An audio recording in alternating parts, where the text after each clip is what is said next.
I'm selling a cat. That's when our voices started to change. Ah! Really hard cameraman.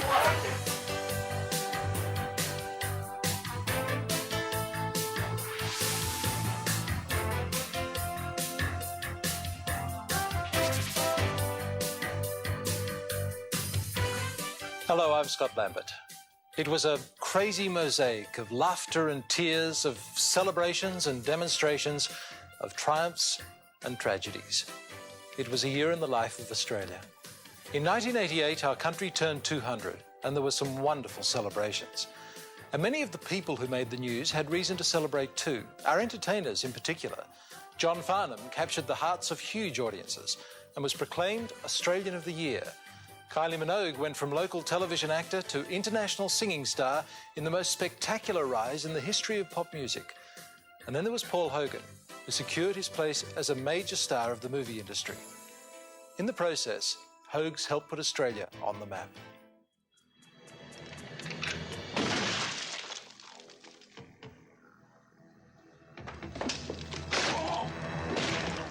Croc 2 knocked them flat. It opened to a torrent of publicity and went straight to the top at the box office. The US opening was a star-studded event, and although Paul Hogan arrived with his wife and Linda Kozlowski under separate cover, the rumours had already begun that theirs was more than just an on-screen romance. Paul Hogan returned to Australia a national hero, and the press were keen to know whether success had changed him. It's funny when I read, you know, as late as yesterday or the day before, I'm not the same happy-go-lucky rigger. Well, I should hope not.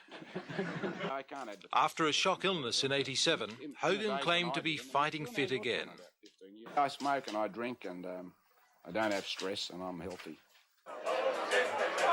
Huge crowds turned out at the Sydney premiere, and the moviegoers loved the show. Morris, it's fabulous.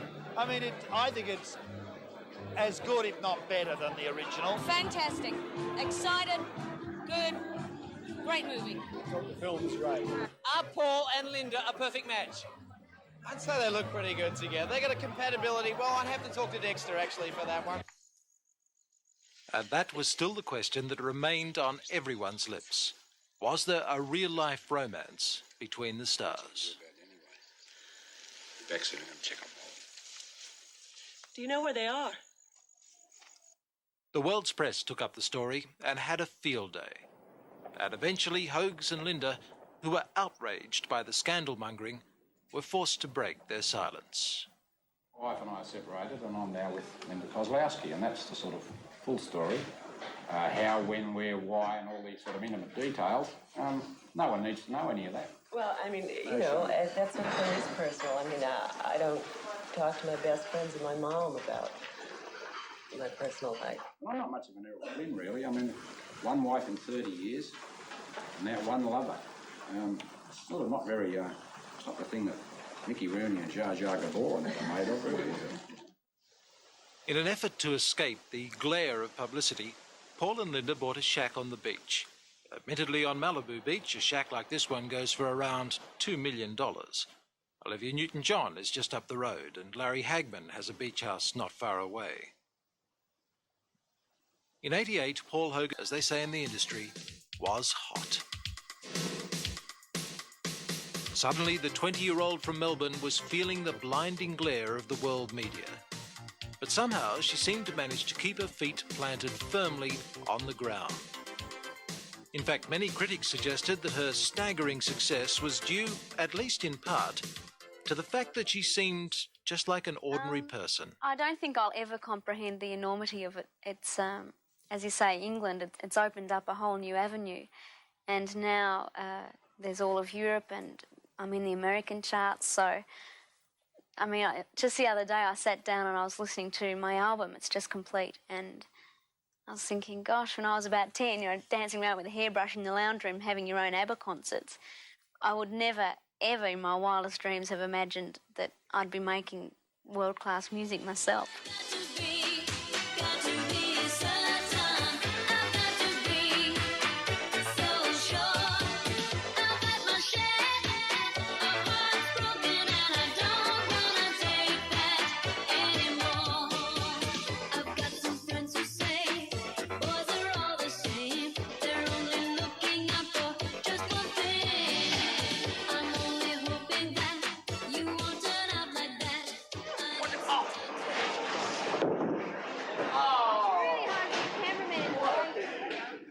And that will probably apply to almost everything Kylie tries to do privately in the future. A lot of your private life is taken away from you.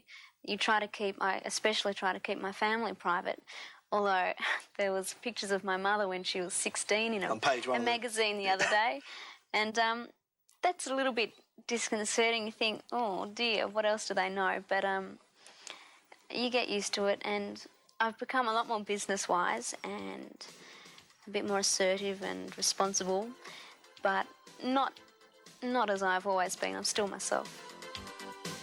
It only remains to be seen whether Kylie Minogue's success in '88 was a radiant flash in the pan or the beginning of a fabulous career.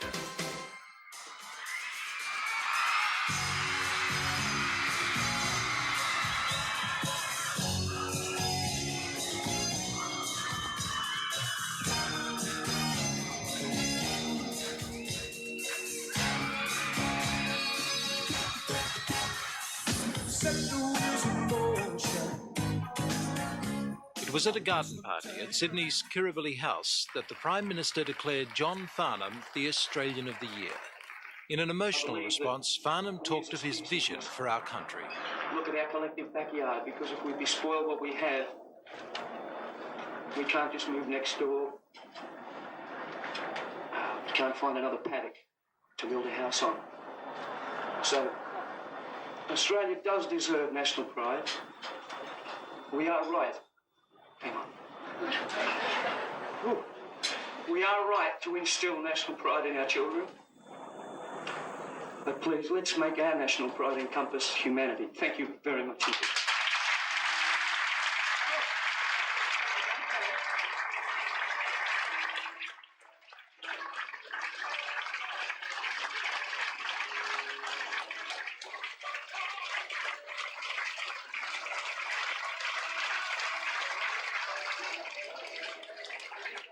Well, I think we should clean our act up a little bit. Actually, a lot. But I can't get into the deep, dark politics of it or make any prophecies or anything like that. Ultimately, all I am is a singer, and I can make the comments that I make with the lyrics that I can use in songs and hopefully capture someone's imagination and make them think about it. How you going? What a night!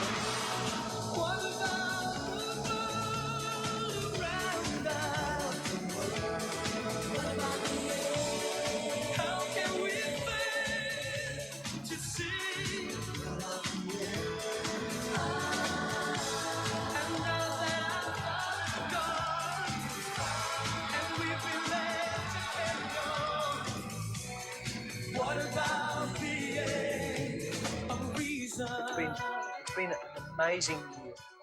I didn't think, after the baby arriving and everything being so great this year, that anything could get better. But it's been amazing.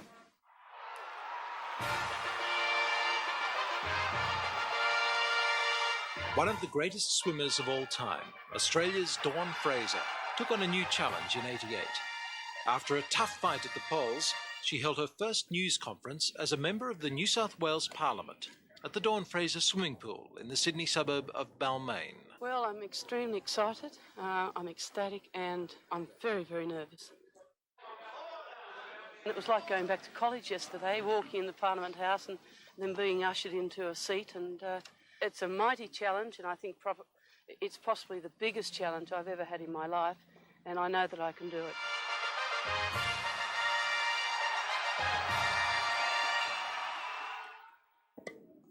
That's it. Hannah Mandlikova has won the ladies singles at Kooyong. 1988 saw the 25-year-old Czechoslovakian tennis queen Hannah Mandlikova become one of our newest Aussies in a ceremony at the Rocks. And still we couldn't get her name right. Mandlikova, congratulations. Thank you very much. Thank you. One hell of a day to become an Australian, isn't it? I'm very proud of it. Thank you. I always felt like home here, and always the people are very nice, and it's always nice weather, and I felt like home here, so I'm glad I become an Australian.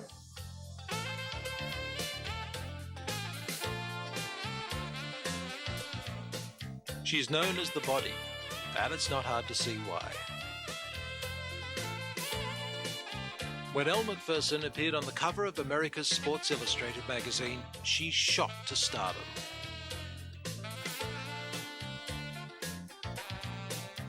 Shortly after, Elle was voted among the 10 most beautiful women in the world.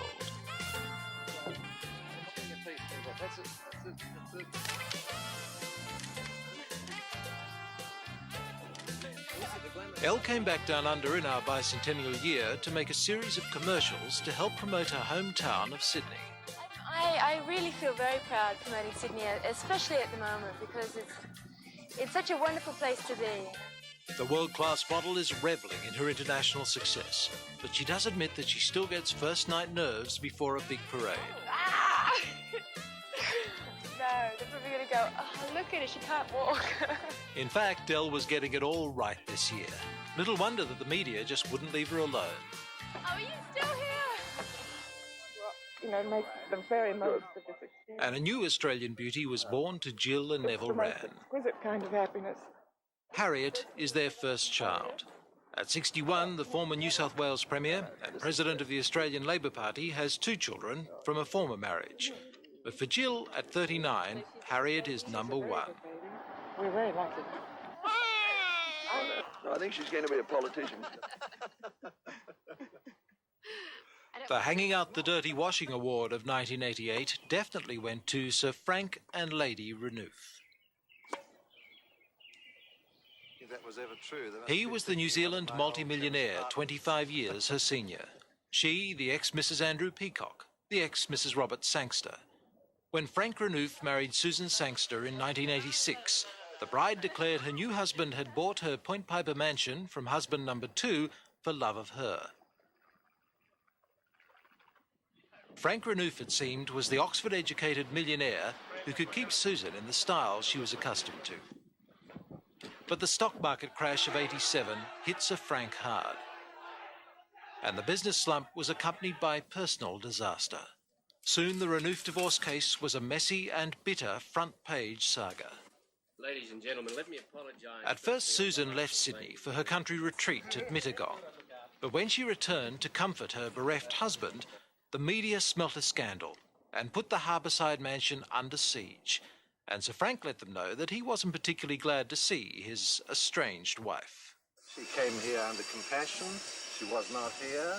She ought to go. She's very happy down at Mittagong. So you'd like her to leave and go to Mittagong? Oh, I have. And what was the reply? She doesn't want to go. She wants to make my life intolerable. Sir Frank invited the media in to watch him hit a ball. Susan took advantage of that to play her own game. Who's the prisoner now? Somebody's locked the door. 30 all. She's indulging in fantasy, that's all. If I move to the other side, she walks around the other side. And if I go outside that side, she comes out and has a look. And if I come to this side, she has a look. And if I go in through that door, she rushes in and puts the bolts on it.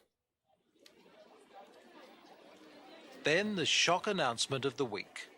True love had prevailed.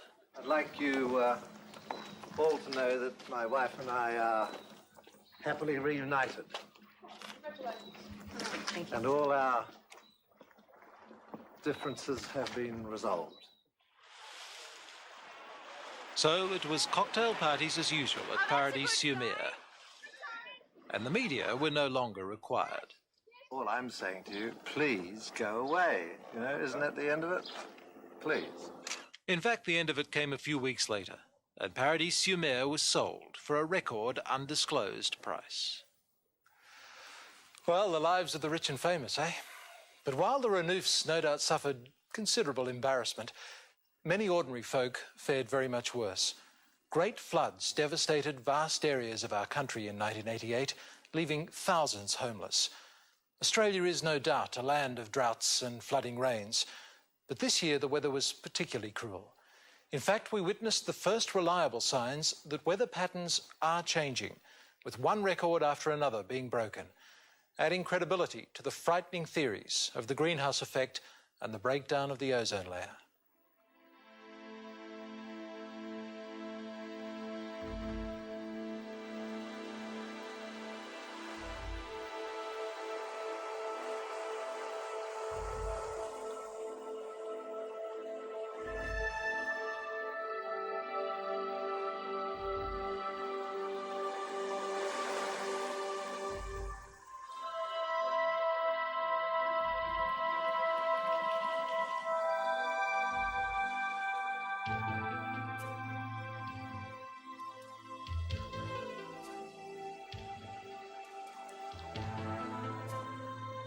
They're not the kind of scenes you usually associate with the stretch of desert between Alice Springs and Ayers Rock. But in '88, weather patterns were turned upside down. The Fink River became a swirling sea of floodwater. And even the Todd was dangerously high.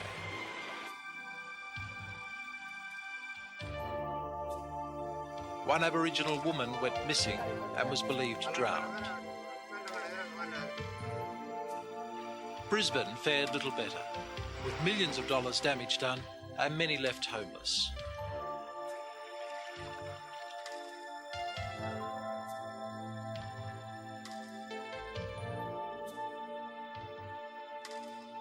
But Sydney was the worst hit, with one flood after another. The rains just didn't stop, sending many produce growers into ruin. April was the wettest month in recorded history, and that wasn't the end of it. Residents of Mona Vale on Sydney's northern beaches thought they were seeing things when a freak hailstorm left their suburb looking like a snowfield.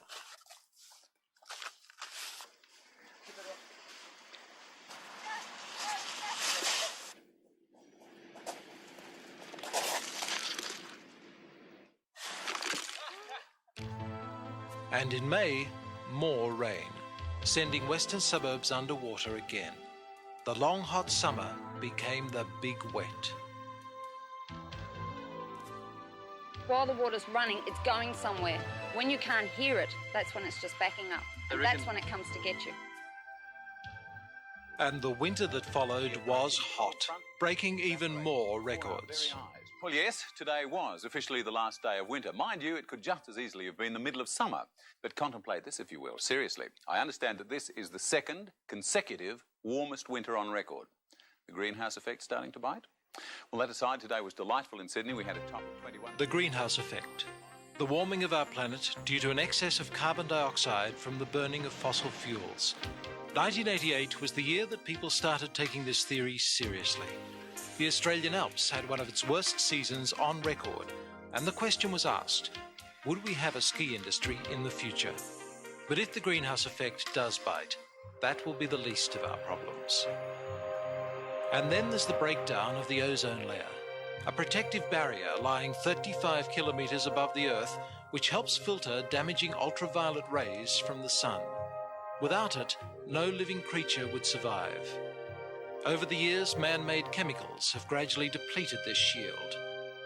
The main culprits are chlorofluorocarbons found in refrigeration, foam packaging, and spray can propellants. Throughout 1988, scientists argued about the dangers, but towards the end of the year, American research in the frozen wastes of Antarctica showed that the situation could be far more serious than even the most frightening estimates.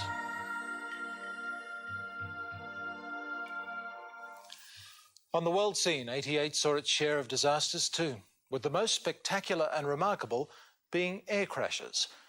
But the one that claimed the most lives was the fire in the sea. We're going towards it, yes. We're evacuating from a rig that... 147 workers died in the world's worst oil rig disaster. Yeah, it's very on fire, isn't it? Many others were badly burned, plucked from the freezing waters of the North Sea only minutes after the explosion. They told of alarms on board the Piper Alpha platform signalling a gas leak, followed seconds later by the blast that ripped the rig in two, sending up a ball of flame which was visible for 60 kilometres. The survivors were taken to the sick bay of the nearby Pharos platform for emergency treatment. The talk there was of men trapped in cabins and terrifying blind panic.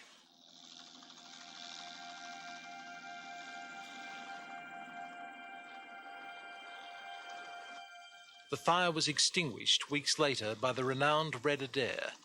An investigation indicated human error was to blame. In West Germany, the world's worst airshow disaster.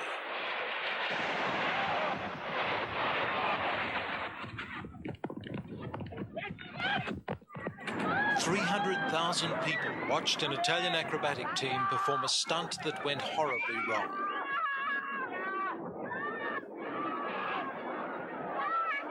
"47 people, including 3 pilots, were killed in the fireball.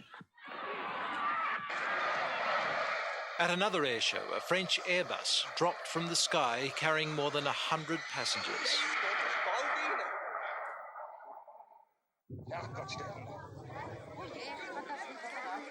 3 people were killed and 50 injured. Amazingly, most walked away unscathed from a plane which had virtually disintegrated. But the most extraordinary tale was told by the passengers of this Boeing 737. The plane literally lost its roof when it hit turbulence at 20,000 feet. An air steward was sucked to his death, but the rest of the passengers managed to stay strapped in until the pilot brought it down. Frightening scenes. But there was also good news this year. Kay Cotty entered the history books as the first woman to circumnavigate the world single-handed without touching land. A monumental feat. The Chamberlains were finally pronounced innocent after 8 long years, and 2 of our worst criminals were recaptured. Good news for us, perhaps not so good for them. And then there was the story of the tiny toddler who went missing in wild country. The remarkable story of survival unfolded at Cooktown in Australia's north. 3-year-old Eric Taylor wandered off from his parents' ramshackle house into the nearby national park and disappeared. He was wearing only a singlet and a disposable nappy. State emergency services and local bushmen set up a huge search, but the area was rife with dingoes and feral pigs, and hopes of finding young Eric alive was slim. Yet 4 days later, the youngster was discovered with barely a scratch. He had both hands on a tree and he was looking towards us, and he was shocked to see us, I think, because just the look on his face. As soon as he got out of the chopper, he seen me, he's got me around the throat and he wouldn't let go of my throat. He's covered in scratches, complete from head to foot. Cuts, scratches, bruises, but as soon as he seen me, he grabbed me and he wouldn't let me go. But besides that, he's in a little bit of shock, but besides that, he's perfectly well. Missed his mum? Yes, very much. He was a good boy. Dave, did you ever lose hope? Yes, I did at one stage. I thought he was gone, but I knew he'd come back because my mum kept saying he would. It is a real miracle. In an historic court ruling this year, Lindy and Michael Chamberlain were cleared over the death of their baby Azaria. 6 years before, Lindy had been stamped a murderer and driven off to serve a life sentence in jail. In '88, they returned to the same court. In an emotional scene, 3 Northern Territory judges quashed the Chamberlains' convictions. The couple wept openly, and Lindy hugged her lawyer. When they emerged, they were clearly jubilant, but refused to comment. Please say something, Michael. How do you feel? The decision opened the way for a compensation claim of at least $1 million. The 8-year battle had been won. While Lindy returned to the ranks of the innocent, an inmate of Goulburn Jail was also free, but on the run. One of Australia's most dangerous prisoners, Raymond John Denning, had escaped for a second time, this time from a minimum security wing. Basically, it is totally unacceptable that a prisoner of the ilk of Denning was accommodated in minimum security facilities anywhere in the prison system. The crack SWAT team was called in, and police took advantage of the truckies blockade being staged at the time to search vehicles. But it was at the Doncaster shopping centre in Melbourne, following a running gun battle with police, that Denning was cornered. He was found in the company of someone the police had long been after, Australia's most wanted man, Russell Mad Dog Cox. Cox had been on the run for 11 years, and police would later accuse him of planning an armed robbery with Denning. But at the time, Denning had his own accusation against the police.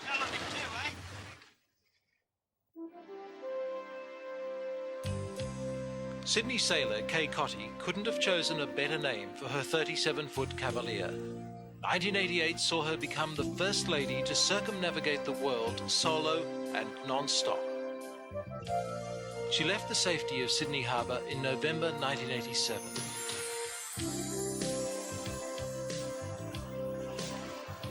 Her journey would take her around both capes and into the most dangerous waters in the world.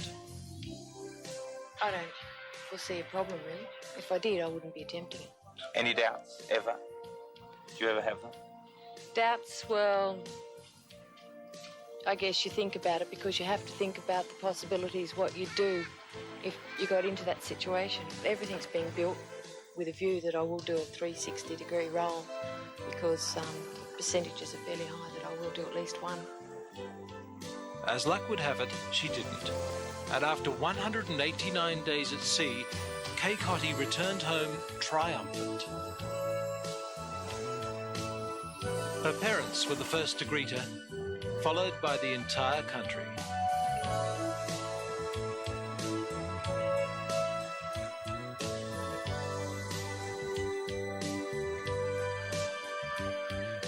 At Sydney's Darling Harbour, the crowds turned out to salute this fabulous feat of courage and determination. And there was a special greeting from Kay's grandmother. I'd definitely do it again. Yes, if I hadn't made the record, I guess I would have gone for it because I thoroughly enjoyed myself.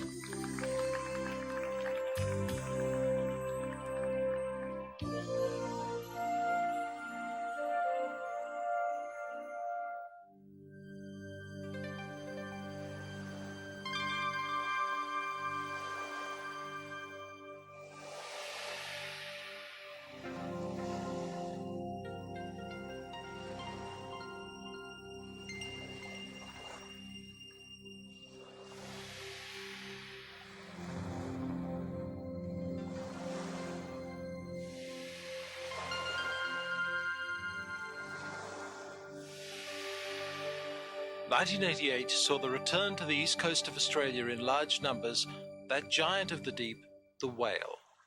The good news is that these monolithic mammals have come back from near extinction and look like becoming a tourist attraction.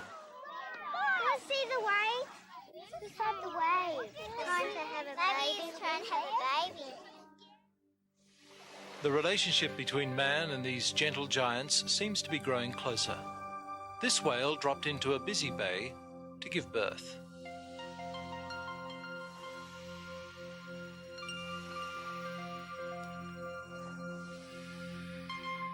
Perhaps there's hope for our world yet.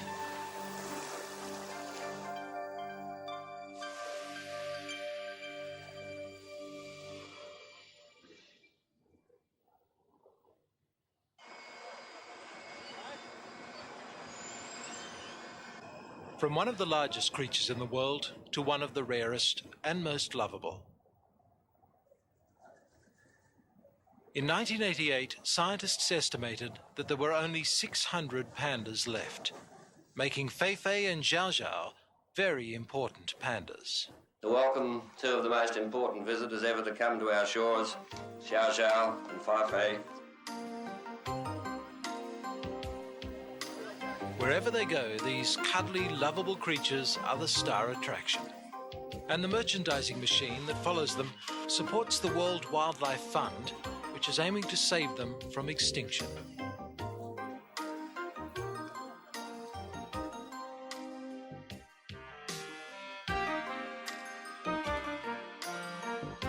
It's so difficult to imagine a world without pandas. Let's hope it never happens.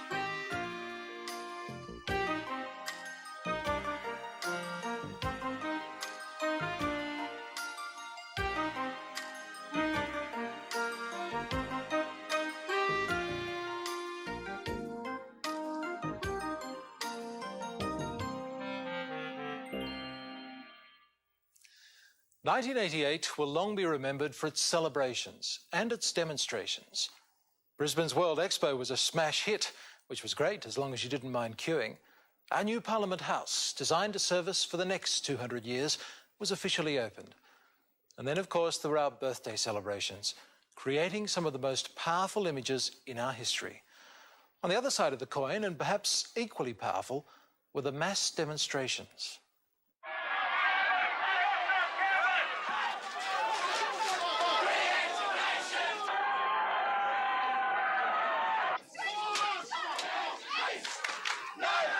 Not since the days of the Vietnam moratorium had students taken such a violent stand on any issue.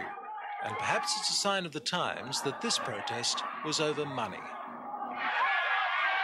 They were protesting against the federal government's decision to introduce a graduate tax, a user pays scheme, where students' incomes would be subject to extra tax once they enter the workforce to recoup some of the costs of their education.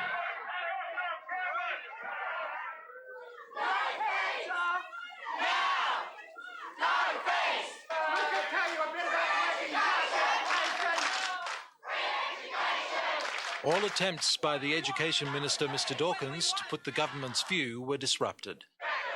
And the students made sure the public was aware of their complaints. Following their example, high school students in Sydney took to the streets for the first time in history. There are a lot of people here who will be voting in the next election, and we feel that we have something to say, and we also feel that you should listen. They were protesting against the policies of the new Liberal Education Minister. He's just taken every student in New South Wales' future in his hands, and he doesn't seem really concerned about it, does he? What do we want? Education! Educate Middle! What do we want? Education! What do we want? A quieter but more debilitating protest was staged by several thousand truck drivers. It was an awesome sight as the great prime movers banked up bumper to bumper to block the Hume Highway at Yass, allowing only a trickle of passenger cars to pass through.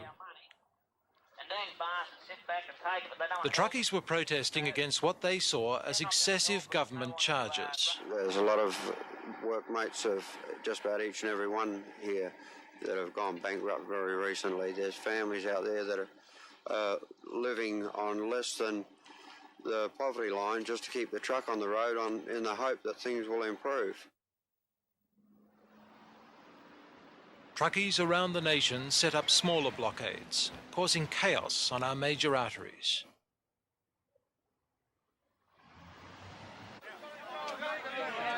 Five days later, the trucks were back on the road, with only a promise of talks to show for their troubles.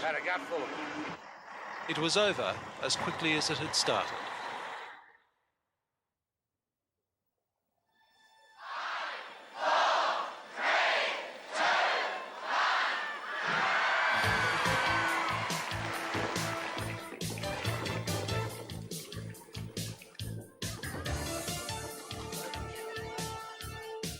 '88 was the year that saw Brisbane host the World Expo.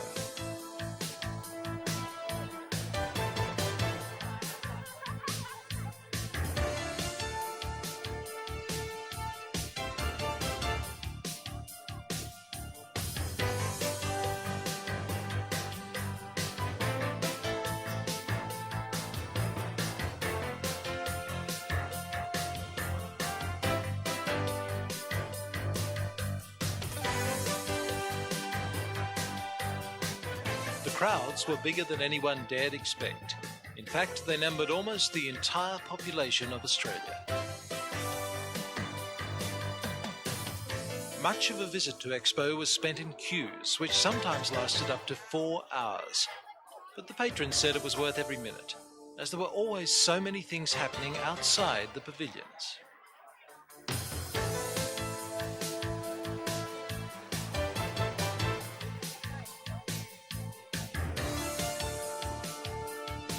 The theme of this expo was leisure and technology. And according to all accounts, it looks like we're in for some pretty exciting leisure time in the future.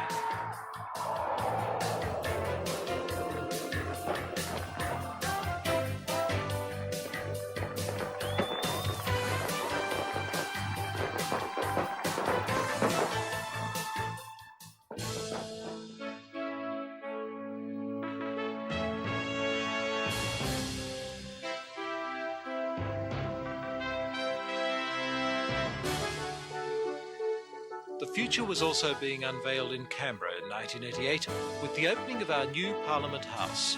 The arrival of the Queen was upstaged by a last-minute touch-up of the red carpet, but soon the official opening of the billion-dollar building was well and truly underway. I believe the spirit of Sir Robert Menzies would be smiling with approval today. Mr. Hawke's reference to the past was followed by the Queen's good wishes for our future. Parliamentary democracy is a compelling ideal, but it is a fragile institution. It cannot be imposed, and it is only too easily destroyed. It is fitting, therefore, and a great pleasure for me, to offer my best wishes to all those who will be giving their service to the nation within these walls, and to declare open the new Parliament House of the Commonwealth of Australia.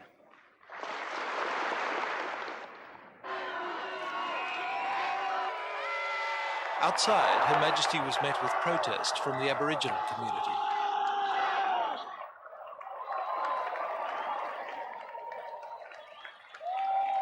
If the Queen's representative has the power to sack an elected government in 1975, I wouldn't underestimate the power that she's got. We have achieved a lot because we've got a lot of white supporters here with us. Well, if she didn't know about the Aboriginals' qualms before today, well, I hope she thinks about it today.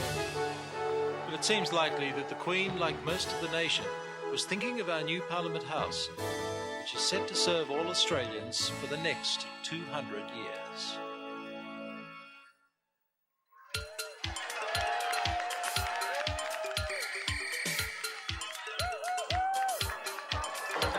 At the other end of the continuum, 1988 saw the 10th anniversary of Sydney's outrageous gay Mardi Gras.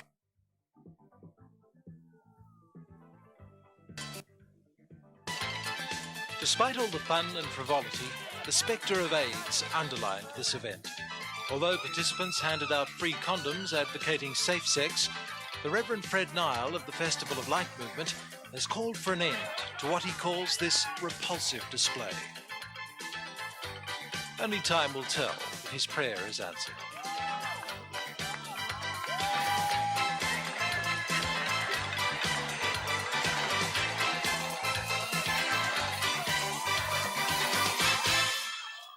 And that may well be a record of the last gay Mardi Gras. The times are a-changing. Our birthday celebrations certainly saw scenes that will never be repeated.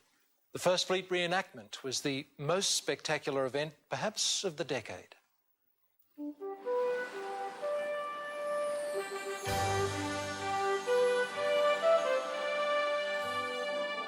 They set out to reenact one of the most grueling voyages in history.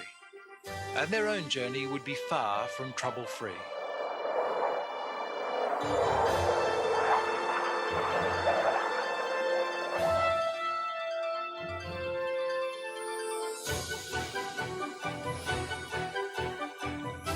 This was the People's Fleet.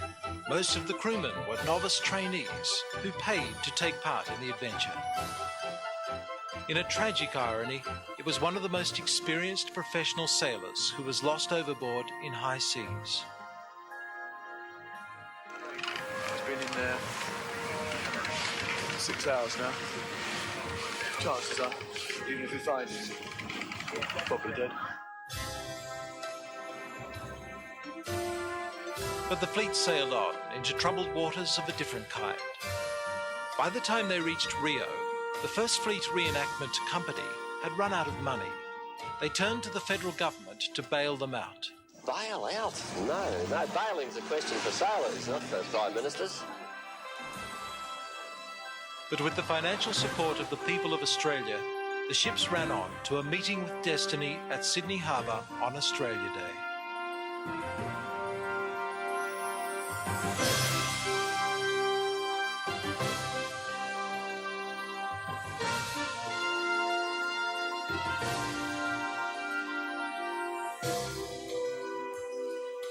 What a day for Australia. What a uniting day. Everybody must be proud to be an Australian. We set out to reenact the voyage of the First Fleet, but we seem to have made history ourselves. We've been greeted like conquering heroes, and that's a very humbling experience. This is like a dream. I mean, it really is. There would be 5,000 boats around us. God's turned on the sunshine. God protected us the whole way across. The oceans let us through.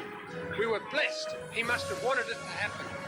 And I just think it's just the most wonderful blessing to be an Australian in Australia today. And if this doesn't make us proud and united as a people, then nothing will. I think it's a great start to our birthday party.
And in the afternoon, the government-sponsored tall ships sailed out to sea.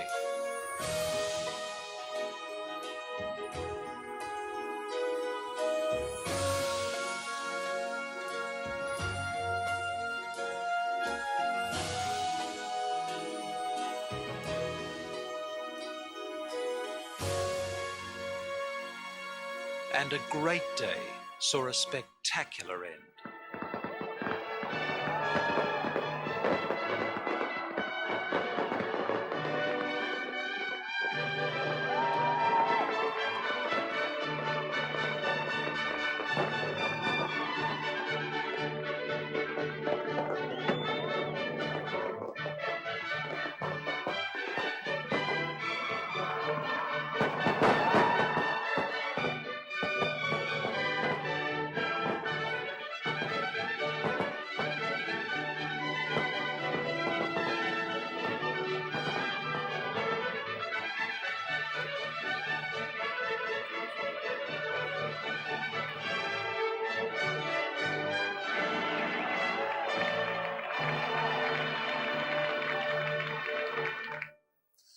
Well, Bob Hawke made a brief appearance in that historical event, and in that case, I'm not entirely sure he was too popular. But of the main players in the political game in '88, the Prime Minister was well out in front. In one popularity poll, he rated 53%, while his opponent, John Howard, scored -20. Now, I'm not exactly sure how they worked that out, but it was an indication of the way things were going. The political issue of the year was immigration. Are we destroying the harmony of our community by allowing in too many Asians? The main players in the political game in '88 were the very popular Prime Minister, Bob Hawke, the very shaky leader of the opposition, John Howard, the boots and all leader of the National Party, Ian Sinclair, and the Federal Treasurer and heir apparent to the top job, Paul Keating. But the Prime Minister chose to put Mr. Keating in his place, making it clear that Bob Hawke gives up his post of 6 years only when he's good and ready. As you say, it has been 6 years, and I look forward to the next 6. Now, it's good news for some, not so good for others, perhaps. Mr. Keating publicly asserted that he'd stay on as Treasurer, but it was understood that privately he was furious. Unlike other years, he kept a low post-budget profile, refusing the usual round of interviews. Do you feel you've been a little bit cheated? I'm not saying anything about that now. Come on, gang. Meanwhile, Mr. -20% faced ongoing rumours of challenges from his deputy, Andrew Peacock. And all the polls indicated that Mr. Peacock was the preferred Liberal leader. But polls can be deceptive. They indicated that Australians wanted less Asian immigration. But when John Howard made that Liberal policy, the screams of protest were heard all the way to Hong Kong. And Honest John did a quick about-face. The objective of the policy to ensure that if at any time in the future a coalition government would seek in the interests of social harmony to take steps that alter the flow of people from any part of the world, that will be fully within the terms of the policy. I feel such a degree of abhorrence about what he has done and the unleashing of forces which just shouldn't be unleashed that I find it difficult to actually think about him on this issue. Ian Sinclair, as usual, didn't beat around the bush. There were too many Asians coming into Australia in proportion to migrants from other countries. And Senator John Stone supported his leader. And what some of us have been calling for is some slowing down in that development. For his trouble, he was dropped by John Howard from the front bench. I'm inclined to think that, on balance, Mr. Howard yesterday may have done me a favour. John Howard, on the other hand, survived the furore that he'd created, but he remained on very shaky ground as a leader. But there was a passing parade of familiar faces in Canberra in '88. The Special Minister of State, Mick Young, was the first to go. His demise was sparked by the Harris Dye shower scandal concerning the misuse of funds for election purposes. But it was the way the media handled the story that was the final straw for the one-time shearer. You know, I put up with a fair battering, which rather ignores, 30 years in public life and things you might have achieved or accomplished or participated in. Mick Young had had enough of politics and threw in the towel. The Minister for Sports, Tourism and Good Times, John Brown, also resigned after he was found to have misled Parliament over the tender for the Australian Pavilion at Expo. And he too decided that the media was to blame for his predicament. Why did you do it, Mr. Brown? Mr. Brown, why are you so angry about the press about it? You silly little girl. Mr. Brown, why are you so angry with the press about it? I think you're a team of girls, that's why. And his publicist's wife, Jan Murray, fully agreed. Typical of the Australian media. Bumble-footed. Another heavyweight to resign was the controversial and colourful Queensland Minister Russ Hinds. Hinds had been in the political arena for 22 years and always saw himself as a contender for the Premier's job. But after Ahern took that job from Bjelke-Petersen, Hinds was forced out of the ministry when he was mentioned in the Fitzgerald inquiry. He soon retired to become a thorn in the side of the new Premier. Critical of the media there and conceding defeat. Faces were changing in New South Wales as well, with the Unsworth government meeting its Waterloo. I've come here on behalf of the government to concede defeat. Composed inside, Mr. Unsworth's frustrations finally showed as he left. It's nice to see an old fellow like you get ahead. And listen, it's the old Legislative Council, that's what you... It was the news Nick Greiner had been waiting to hear. Well, I feel elated. I'm happy about it, obviously. It's a great result, it's great spirit, and it's only the beginning. But perhaps the best-known face to leave politics in '88 was Foreign Affairs Minister Bill Hayden. His departure, like his career, wasn't without controversy. Hayden, a confirmed Republican, was leaving to become the new Governor-General of Australia. Ian Sinclair, for one, made it clear that he didn't think Hayden or his wife Dallas was fit for the job. I wouldn't pretend it wasn't hurtful, but I don't wish to engage in some sort of caterwauling, undignified exchange. Sinclair followed the fashion of blaming the media and then went on to say it all again. Well, I think that the media's hyped up everything that I've said. I repeat that I am concerned that the role of the Governor-General, which is not just the one person, it's the two, should be above criticism, should be in a status which is going to be accepted universally throughout the community, and there'll be no controversy. But in spite of that, the announcement came. Bill Hayden was farewelled by friends and the media alike. But did he have one regret? It would have been great to have been Prime Minister. There's no greater honour in public life in this country than to be Prime Minister of this country. It's a position of great trust and an opportunity to do many things. But that would never be for Bill Hayden. And the man responsible for ensuring that he never had the chance just went on from strength to strength in '88. In the world of politics, it was definitely Bob Hawke's year. So the urbane but casual Bill Hayden became our new Governor-General, swearing that he'd wear no top hat and leave the Rolls-Royce at home. But I can't help wondering if he was just a touch out of step with the majority of Australians. It seems that in '88 we still enjoyed a little ceremony. Every member of the royal family visited our shores this year, and we turned out in droves to welcome them.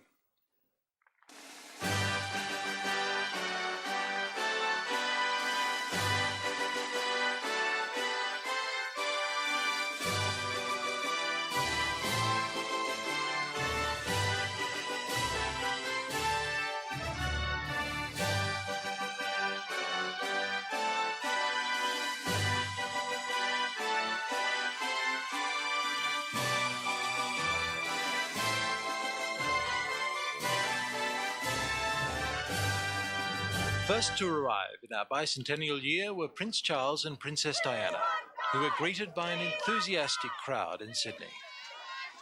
Charles and Diana came to join our birthday celebrations. After all, Charles had happy memories of his school days in Victoria. While I was here, I had the pommy bits bashed off me, like chips off an old block, and the results are only too obvious. A few days later, the royal couple went north to the seaside resort of Terrigal, where the princess made a cheeky entrance. The royal parade down the beach got momentarily bogged down, and then it was Beauty and the Beasts as Di coyly joined the local lifesavers for a snap.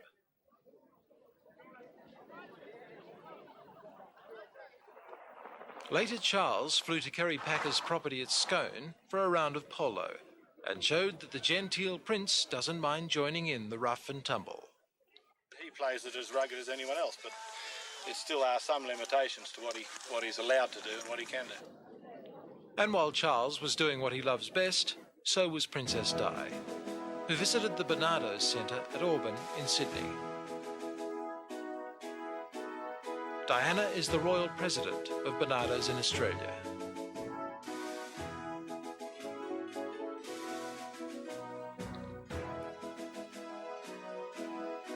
The couple's last stop was the Northern Territory, where they came face to face with one of Australia's savage man-eaters.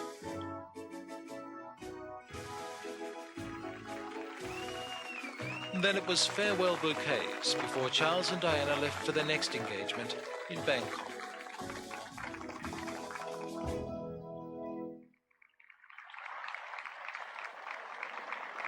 But it wasn't long before another member of the royal family was on our shores. Princess Anne spent much of her visit indulging her love of horses at the Royal Easter Show.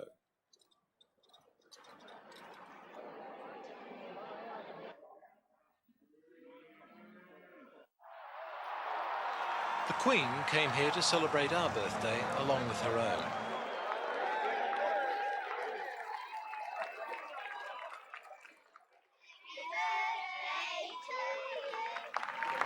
All went well on her Melbourne tour until she boarded the old Sydney ferry, the South Stein, for a state reception. It was expected to be a comfortable trip to the Melbourne suburb of Williamstown in spite of strong winds. But as the ferry headed off, it was clear a collision was imminent. The winds blew the steamship onto a 12-metre boat moored at the wharf, which had to be towed away after it began taking on water. The Queen appeared less than perturbed.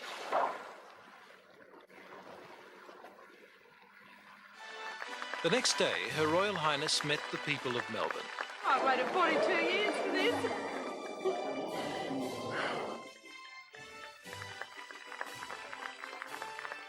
I shall live longer till I die.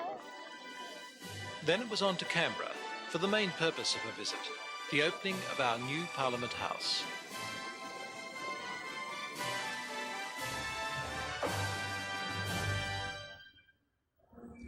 But back home, the high-class House of Ill Repute at 67 Wigmore Street was becoming the centre of a royal scandal. Sarah Ferguson's father had been linked with a prostitute. Occasionally we saw a few respectable-looking businessmen go in or come out, but we had no idea of what activities. We knew it was a so-called health club. 26-year-old prostitute Barbara Ashley claimed Major Ferguson was one of her better clients. Unfortunately, his photograph has been taken coming out or going in, I don't know which it is. So there's no point in his denying it, because there he is in black and white. Daughter Sarah was warned by Buckingham Palace to steer clear of her father. But fortunately for all concerned, the incident was soon overshadowed by the happy news of an addition to the royal family.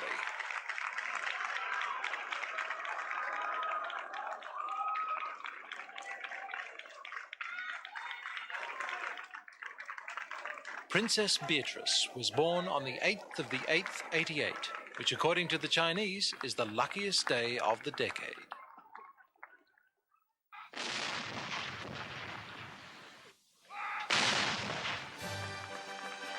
And at the other end of the dynasty, the ever-popular Queen Mother turned 88 in 1988. She celebrated her birthday with 3 generations of Windsors.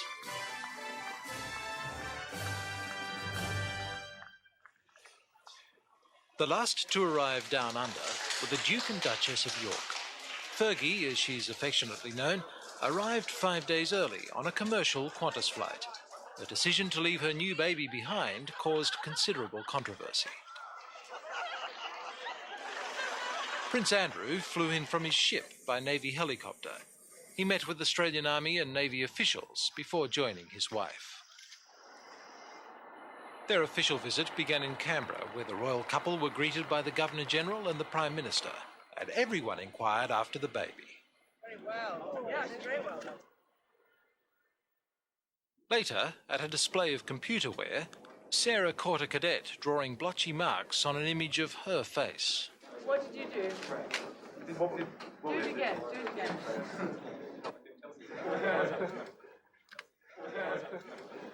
Tactful. In our next segment, we highlight trends and fashions, and just a few of the more oddball stories that made the news. But first up, that family institution in Oz, the Holden car. For the first time in 40 years, we saw an all-new Holden, every nut and bolt. 5 years in the planning and born out of desperation, the first all-new Holden car for 40 years, the VN Commodore range. The General had slipped to a poor second place in market share. If this car didn't work, it could be the end of the line for the Holden. But they were giving it their best shot. With a big fuel-injected V6, 4-speed automatic and overdrive, and the largest interior space ever, the motoring critics loved it. This was the race of the all-Australian family car. All that remained was to await the public's response. But the new Commodore was up against some very stiff competition. The latest Ford Falcon had also been 5 years on the drawing board, but Ford had managed to get their new model out 6 months ahead of Holden's. The response had been dramatic and looked like keeping Ford at number 1 position until the arrival of the General's answer. The two cars were surprisingly similar in appearance and specifications. The pundits called it a dead heat. Only time would tell if the average Australian family agreed.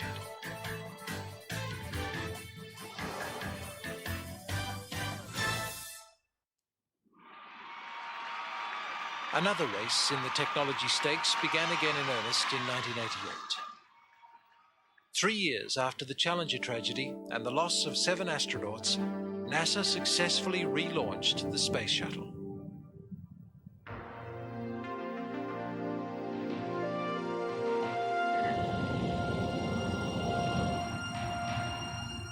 And liftoff! Liftoff. Americans return to space as Discovery clears the tower.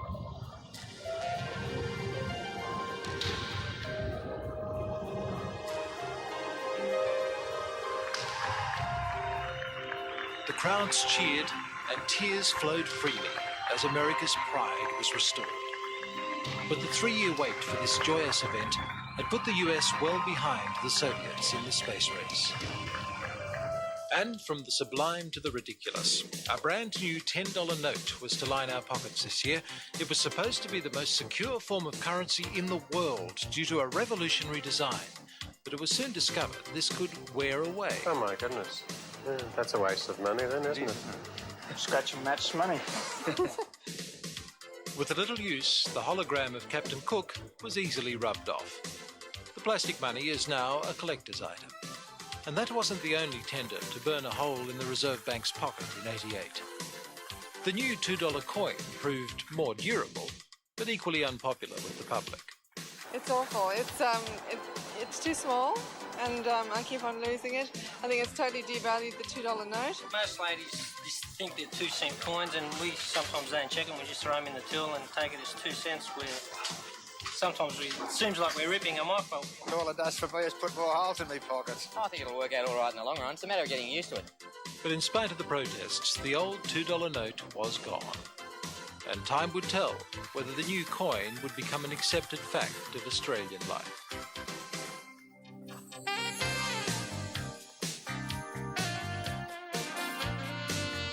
We thought you might like a record of what the fashionable woman was wearing in '88. This is the colourful spring collection.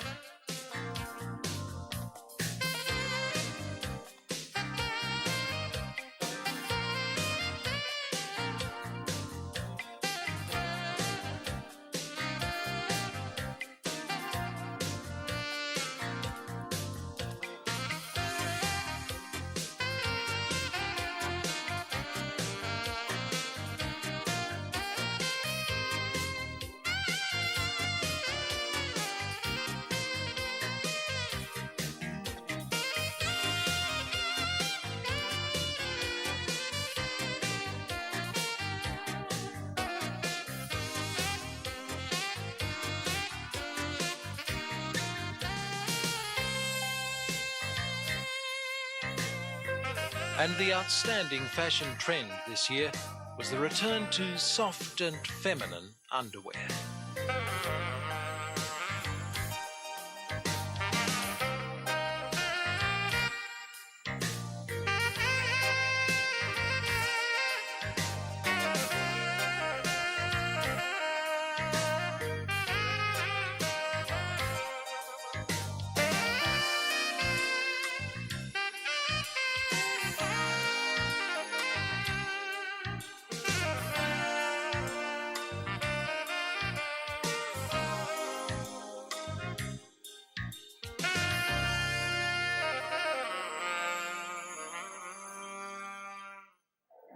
Certainly a sign of the times in '88 was the opening of the world's first condom bar.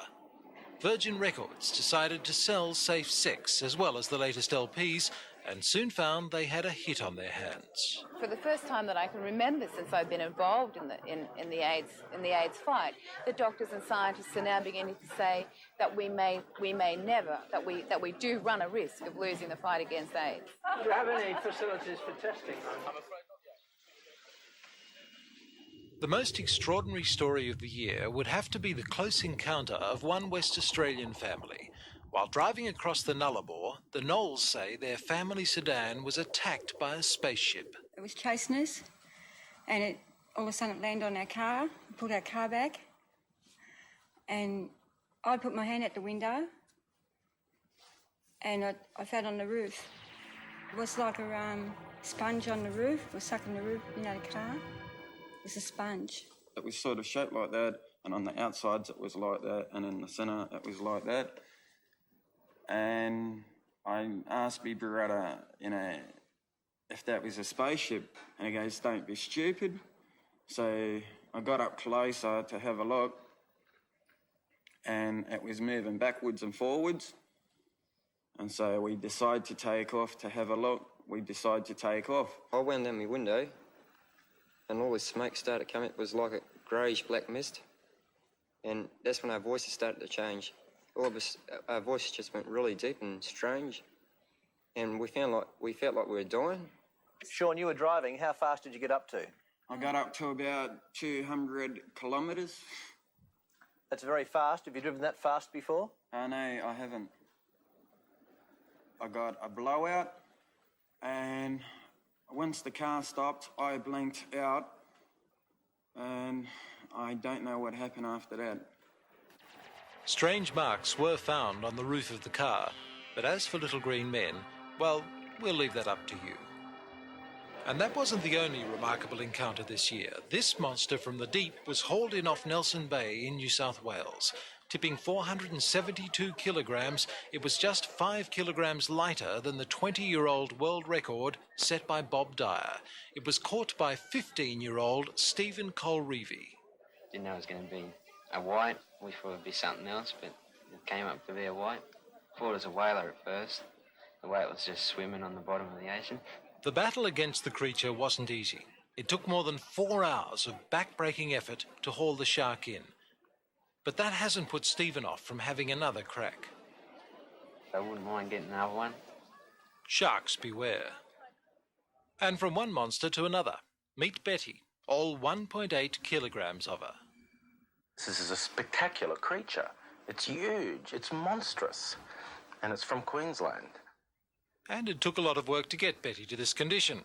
Worm tablets, supplies of beetles, rats and mice.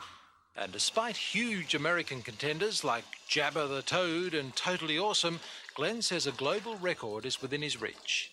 However, It takes an enormous amount of feeding, and when you've got such a big animal, it takes an enormous amount of cleaning.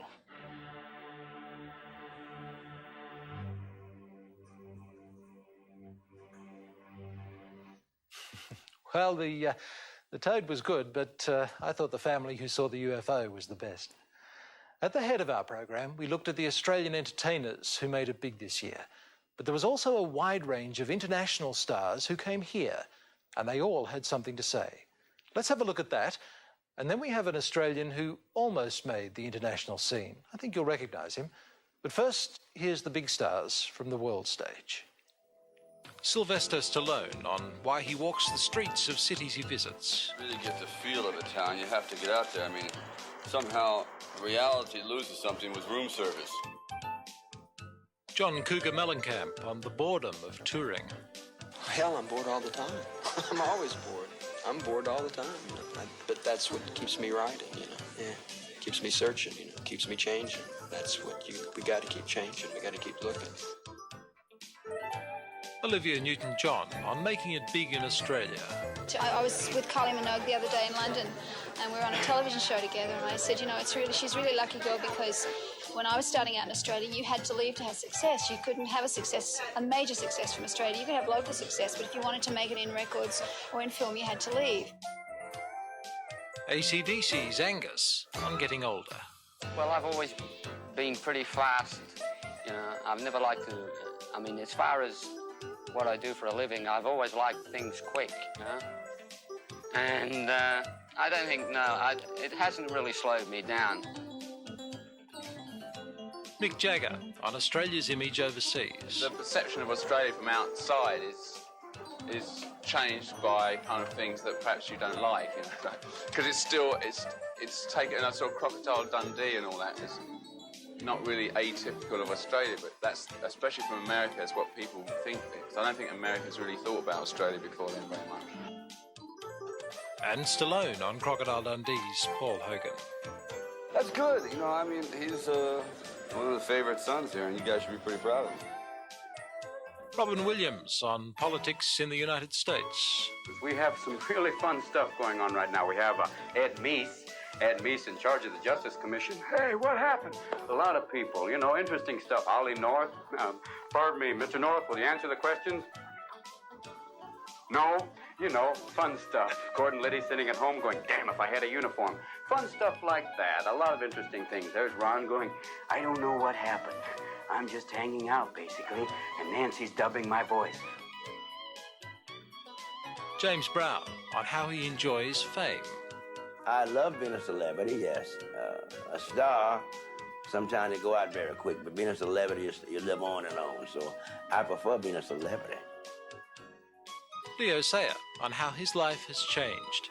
I remember the first time I was here, there were all these kind of crazy events. I used to look out the window in front, young girls scaling the walls and things like that. It was great. I can't say it wasn't great, but life's a little bit more sort of steady now, you know. And the Monkees on their heyday in the 60s. I don't remember much what happened back then, to be honest. They say that if you can remember the 60s, you weren't really there. Well, we started out as 2 actors and 2 musicians, and we became... 4 each. 4 actors and 4 musicians. In fact, there's 16 of us, even as we speak. In Excess on the music that's taken them to the top. It's instant music. It's instant lyrics. It doesn't have to rely on culture so much, and it doesn't have to rely on tradition so much. You're allowed to change the rules. And cranky Frank Sinatra on his return. You happy to be back in Australia? Yes, sir. Do you have any bad memories of Australia at all? Nope. So, you've been getting fan letters over the years? Yep. You're saying this is the ultimate concert. Is it going to be that good? Why don't you come and sing? He became known here in Australia as the wildly extroverted Aussie rules player. But it was as the supercharged battery salesman that America first met our very own Jacko. His loud, brash and brazen personality seemed to be right at home in the US, and they cast him alongside Sam Jones of Flash Gordon fame in the NBC primetime series The Highwayman. Sam's the star, right? There he is there. That's Sam the star, but of course, then they got Jacko, right? Now, Hollywood weren't ready for me, but here I am. I've knocked on the door, they let me in. I sat in the boss's chair, told him a couple of dirty jokes, and I was in like Flint. Beautiful. Background. And action. You parked that rinky-dink little vehicle in my super-powered truck's place? Wow! You left your lights on. But the joke may well have been on Jacko. After claiming he was getting a salary of a cool $7 million, the series was axed. This is Hollywood, baby. Yes, well, I guess it is. They say there are no second chances in Hollywood, but who knows? Maybe Jacko will break that rule too. In the meantime, he came back to this country to play Aussie rules, and we'll have a little of that for you in a moment. We weren't able to bring you all the big fixtures in sport this year. We'd have needed a separate tape. But there were a number of events which stood out from the rest for a variety of reasons. One of those was, of course, the Olympic Games. And the hero there was a young swimmer called Duncan Armstrong. Armstrong won gold and broke the world record in a 200 metres freestyle that featured the world's finest. I didn't really take notice. I just beat whoever was in my heat. And I made the final, and then I just beat whoever was in the final. And just happened to be 3 world record holders, that's all. And I said to everyone 4 years ago, the kids back home, start training and you kids back home, start again, because if you're prepared to do it, it shows you what a battler can do, an Aussie battler. Coach Laurie Lawrence had every reason to be over the moon, especially considering the 3 world record holders his boy had beaten. And he beat them all. And what happens now? He beat them all of them. Woo! Next up, in a photo finish, Debbie Flintoff-King stole the 400 metres hurdles. Love you. Congratulations. Debbie's sister had died 2 days before our team left Australia, but her father promised that the family would bind her up with love, that she'd come through. Husband Phil King was the trainer behind the champion. It's been a hard slog. It's worth it, I'll tell you that. Flintoff-King won by 100th of a second, and Australia had its first gold medal on the track in 20 years.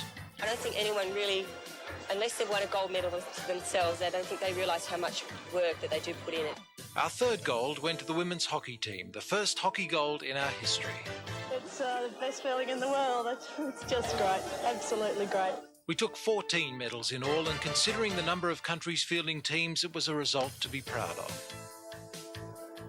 But in a day of shame, Australian pentathlete Alex Watson was banished from the Olympic Games after testing positive for caffeine. I would have come home, I believe, a hero. Now I've come home accused of being a cheat, so I'm not very happy, and I'm going to fight. Watson claimed that a Romanian official had spiked his water bottle. The Olympics Committee promised a full inquiry. And then the disclosure that Ben Johnson, the fastest man on Earth, had used steroids. He was followed by a number of others, sent home in disgrace. In fact, the Games of '88 may well be remembered as the Drug Olympics.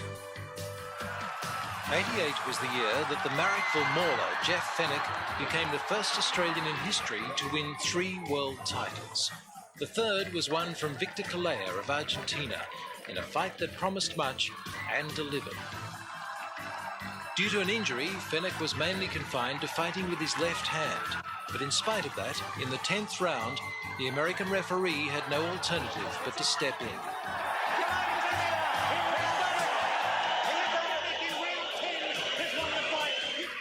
And maybe the ref had taken 1 or 2 in the clinches, because he didn't seem to know where he was either. This was a great fight, and I appreciate you having me here in Argentina. One of the most controversial sporting events of the year was the bicentennial Around Australia yacht race. The 21 competing yachts knew they were in for a torrid time even before the starter's gun. The Melbourne Trimaran Escapade was the first to falter. It capsized in 55-knot winds and 7-metre waves. A police launch was sent to the rescue, but she too was swallowed by the huge seas. 3 policemen were plucked from their life raft, and ambulances carried the shaken trio to hospital. But their $300,000 boat was at the bottom of the ocean, and the drama wasn't over. Boundary Rider, an 11-metre sloop from Queensland, ran aground, rolled and was dismasted, throwing 39-year-old Jeff Curtis overboard. An extensive search failed to find him, leading to this outburst from the Assistant Police Commissioner. How many more do we need to be killed and lose their lives so that foolhardy people can go ahead with races around Australia in the middle of winter, August, where it is known that there are always huge winds and big seas? But the race organisers strongly refuted accusations of recklessness and defended the right of the individual to take calculated risks in a sporting event. The race was completed without further misadventure.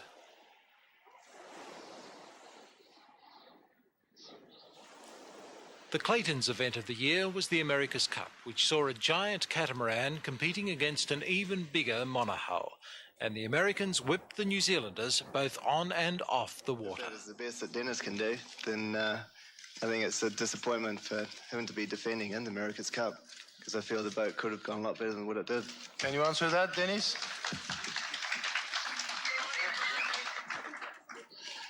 No, I guess when he's won 4 America's Cup, he can then tell me how to do it. I think we would have had much more respect for our opposition if they had sailed it to its full potential and we had been beaten by an hour and a half rather than 18 minutes. I'm sailing a cat. Somebody else is sailing a dog.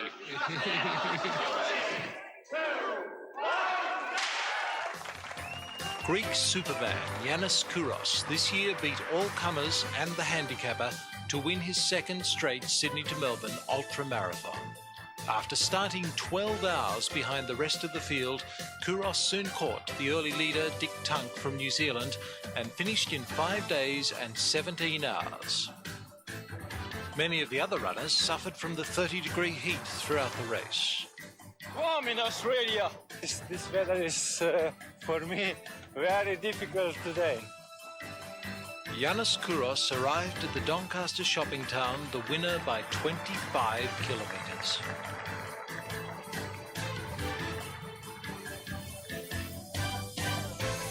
The biggest and most colourful sporting event on the Australian calendar is undoubtedly the VFL Grand Final. It's a religion in Melbourne. It attracts audiences from all corners of our country, and it's seen by 40 million people around the world.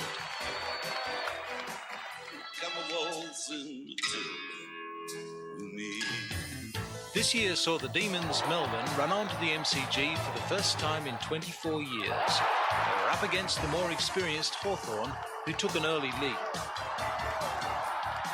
Grand final nerves erupted on the field a few times, and the crowd cheered a behind when a streaker took to the field.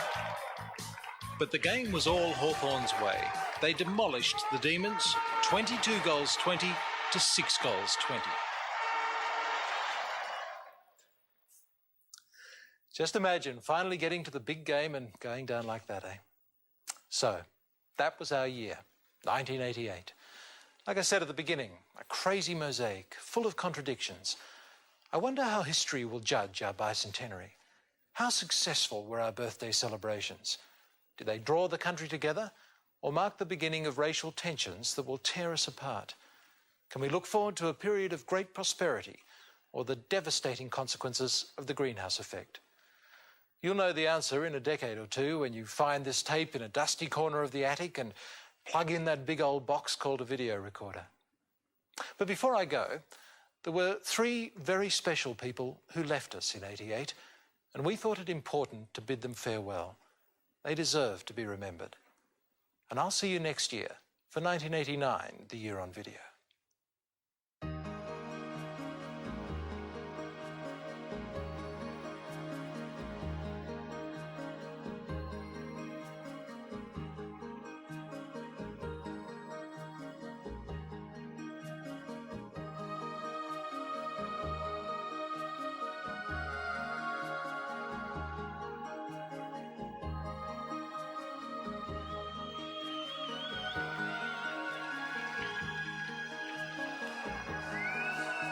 He was the man who changed yachting history, a hero enjoying the adulation of our entire nation. But the pressures of success took their toll, and after the big race, Ben Lexon was showing the signs of stress. A mild heart attack put him in hospital for a week. A year later, he was dead.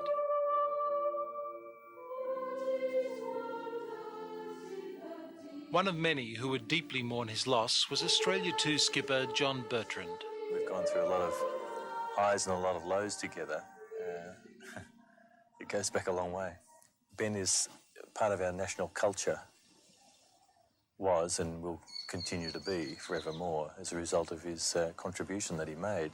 Remember in 1983, the economy was pretty grey and people's self-image in this country was pretty lacklustre from what I remember of the period.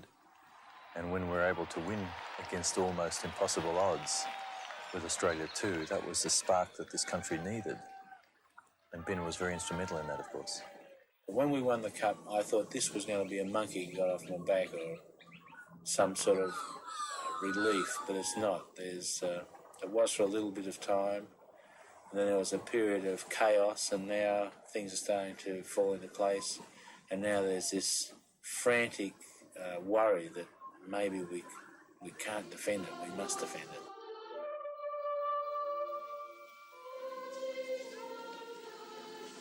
First impressions of the physically powerful, highly emotional, sometimes out of control character slowly changed as I came to understand the sensitive, loving, comical, but always sincere person that was Ben.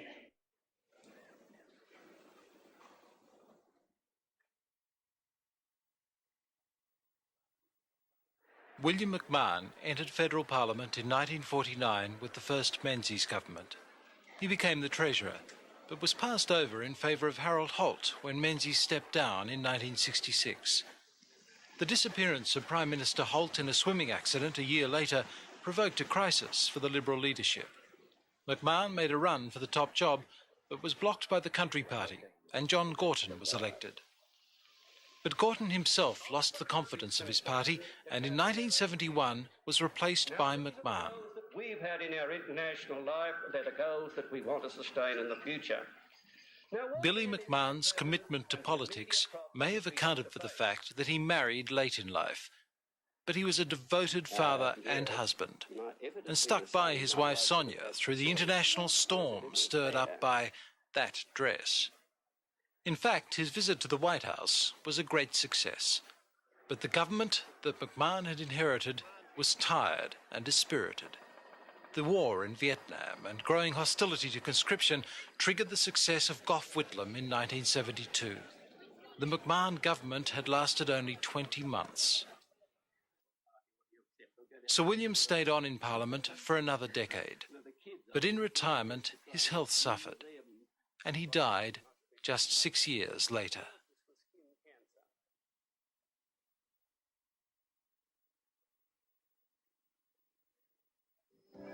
Australia bound, Australian town, watching to see what's going down underbound.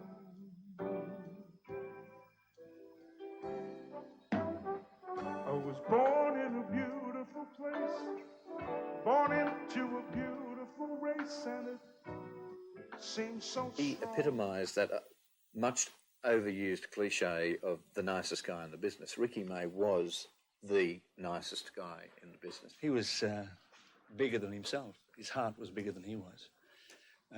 I loved him. I think it's you don't say that about a man very often, but I love Ricky May. Ricky was the sort of person who did enjoy them himself, and maybe that contributed to his early death, but I don't know. I mean, he gave so much pleasure to so many people. It's hard to say, you know, how could you take a meal away from the guy and say, okay, you know, back to bed and just be a good boy? But what is that? Is that lunch?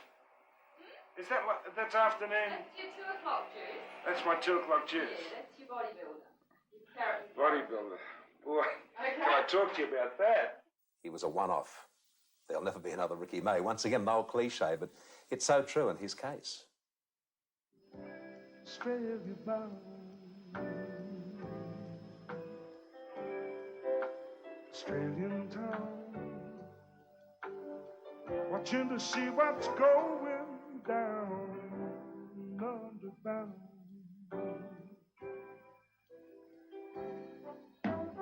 I was born in a beautiful place, born into a beautiful race, and it seems so strong.